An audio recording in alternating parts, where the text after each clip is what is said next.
तर नवाज शरीफ यांच्याकडील केक खाऊन जे आहे ते कोण आलं होतं याचं उत्तर फडणवीसांनी द्यावं असं आदित्य ठाकरेंनी म्हटलेलं आहे।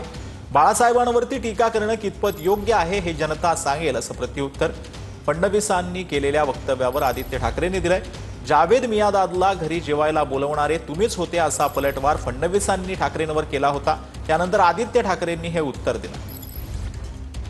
मला वाटतं त्यांनी मोठ्या साहेबांवर आदरणीय हिंदू सम्राट बाळासाहेब ठाकरेंवर टीका करणं हे कितपत योग्य आहे हे त्यांना जनता सांगेलच। जेव्हा जावेद मियांदाद मातोश्री इथे आले होते, मी देखील तिथे होतो आणि तिथे मला हे आठवतं की माझ्या आजोबांनी ठणकावून सांगितलं होतं की जोपर्यंत पाकिस्तानमधून अतिरेकी हमले थांबत नाहीत तोपर्यंत आम्ही क्रिकेट तुमच्याबरोबर खेळू शकत नाही।